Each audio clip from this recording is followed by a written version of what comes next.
Kim Dresselhouse and Neil McNamara. Thank you. Thank you. Thank you. Thank you. Thank you. Okay, so we're just gonna see what is on your mind and what the Spirit has in store for us. You have the first card there? First card. How long is the senior warden's term? Does the junior warden always succeed the senior warden? I'll answer the second question first. It has almost always been the case that the junior warden succeeds the senior warden. I was in fact the only junior warden not to succeed the senior warden at one point. About 15 years ago, I was a junior warden with Arlene Sertikowski, and James was just 3 years old then. And it was just too much. James was in the hospital a lot, so I did not become senior warden then, and my friend Greg Crew took that on. But normally, the junior warden becomes a senior warden, and each term is 2 years. 2 years junior warden, 2 years senior warden. Excellent. There you go. What is the job of the vestry? That's a very good question, because I'm sure many of the people in the congregation were not raised in a musical church. So the job of the vestry is to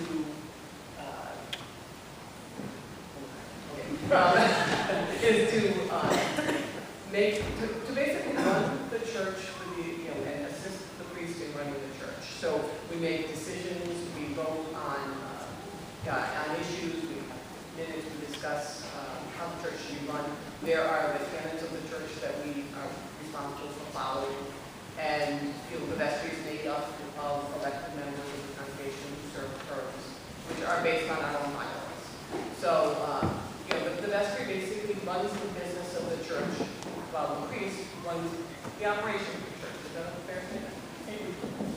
It's akin to a board of directors, essentially.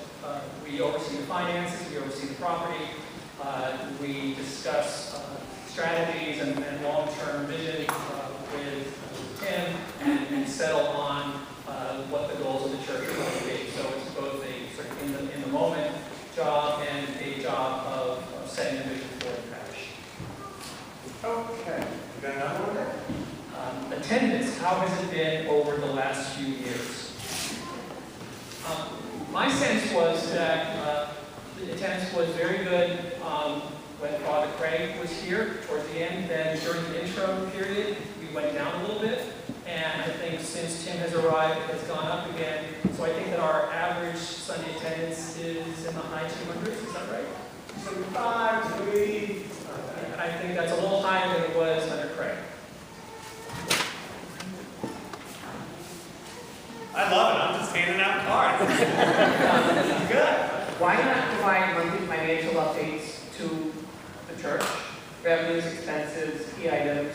Why not appeal to the church to help with major financial needs, capital expenditures, missions? So something that we discussed at our last vestry meeting was that we had gotten out of the habit of posting our vestry minutes for the parish to read. So we made the decision that those are for you to read, and those are going to be posted on the bulletin board after they've been approved at the vestry meetings. So in that, the finances are discussed. I think what we are, as a vestry, are trying to figure out is a more comprehensive way to keep the parish informed of the finances. We don't want to always talk about the money, but the money is obviously very important. So I think by posting the vestry minutes, we will be sharing the finances, but we will come up with more ways to keep everybody informed.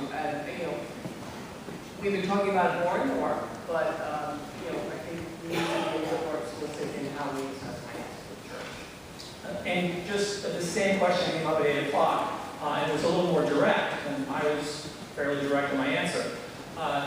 Right now, we're doing pretty well. Pledges are on target. Our budget is where it's supposed to be. But, it's a big but, if we want to be the church that I think we all want to be, we need $150,000 to $200,000 more in pledging per year. There's about a 35% increase. And by that, we would be fully staffed. We would have a full-time assistant rector. We would have a full staff in the parish. And we don't have that now. I think we're doing okay. But I think none of us want to do okay. We want to be the best we can be and be the parish that we are capable of being, because we have such great talent here. So I'm just throwing that out here because the question was asked. We don't want to talk about it all the time, but we don't want to dance around it either, because we have to make these choices to be the parent we want to be, and we need to be fully informed in order to make those choices, and it's our job to inform them. So under the heading of timing is everything, I will now read to you one card, and I'm not making this up, that asks, is dancing a sin? You're right, we don't want to dance around it, right? But we like dancing. But I don't think dancing's a sin. I love it that one of Jesus' first miracles was performed at a wedding where I'm imagining, in addition to the turning the water into wine, they were doing some dancing too. There you go. This is perfect. Where do you see St. Luke's in 5 years? We asked ourselves that exact question at the Vestry retreat. And I don't know right now. We have to figure that out. Personally, I would like to see us as a growing parish with a full-time assistant, with a growing music program, a growing Christian ed program, and a growing outreach. But we all want that. Now, we have to prioritize those things, we have to discuss them among ourselves to see what's most important to all of us. But that's where I see us somewhat vaguely in 5 years. But this is exactly what we were talking about over the weekend, and that the Vestry is going to be working on some more, and we're going to be talking to you more about it. What I would add on that is, we did talk at the Vestry retreat about having a vision statement, and that is very important in 5 years. So our vision, we realize it's a little bit murky right now. We haven't, if we don't say what our vision is, we don't know what our goals are and how we're going to get there. So that is one of our top priorities, is to come up with our vision and get input from the congregation, from the interested parties, and communicate that vision so we know where we want to be.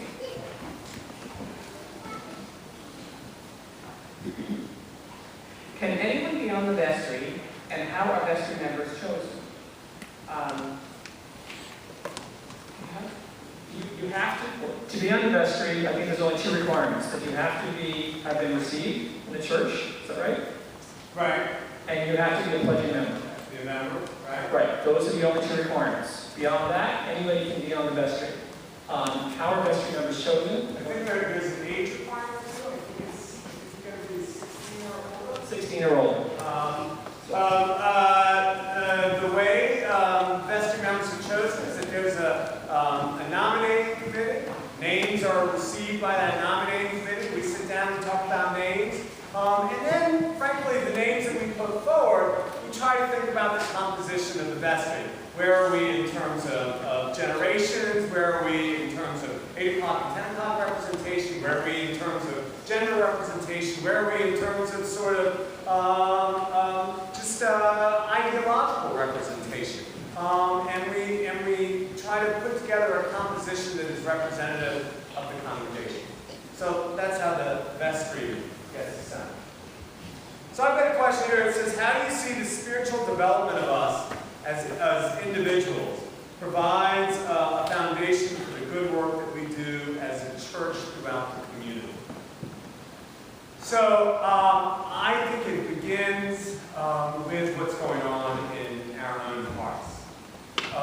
And the experience here on Sunday is a place to be fed, to be filled up, to be challenged a little bit. But then the most important thing, I mean, look, I love church.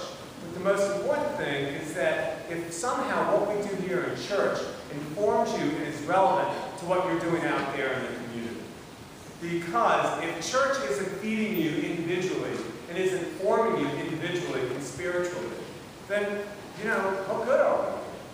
So the relationship, the connection is, come here, come to this faith community where we read scripture, where we wrestle together with questions of faith and ask ourselves, how do the faith stories relate to our stories? How is it relevant? And then, sort of individually go out and live out that faith, and practice that faith. That's what I think the connection is.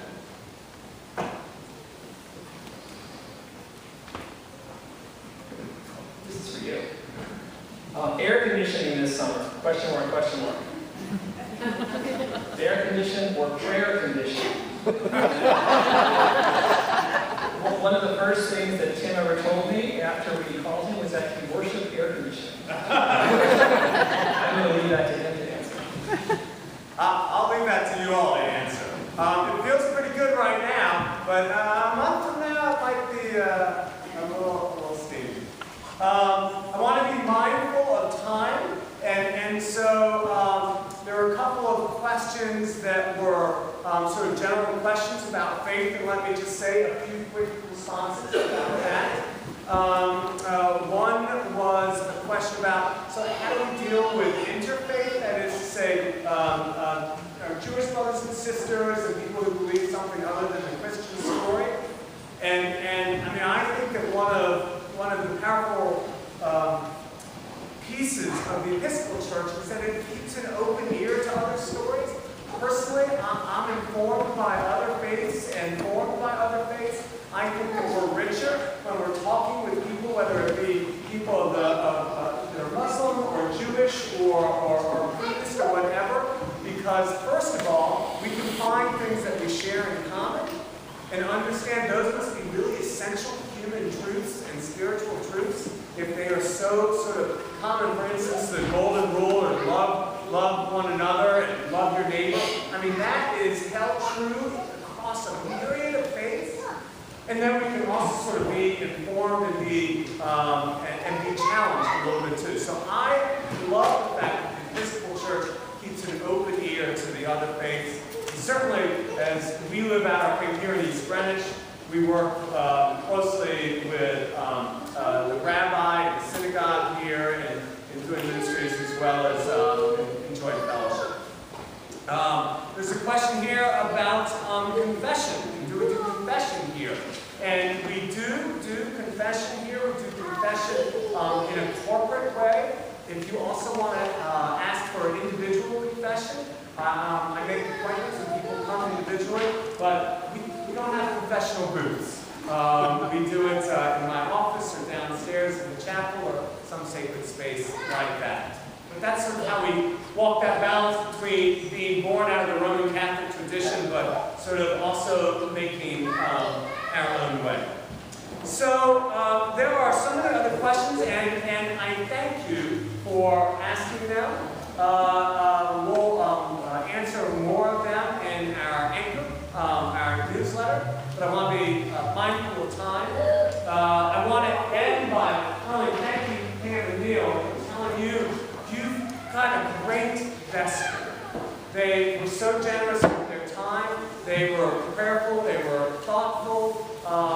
They were playful, and they really care about you all, about St. Luke's, and about this gospel story that is supposed to be loved, and about God. Paul's here. Who else is on the Vestry? If you're on the Vestry, Tom's great. Stand up, other Vestry members. Lindsay, right under me, Fran, Gio, Julie. A round of applause for your Vestry.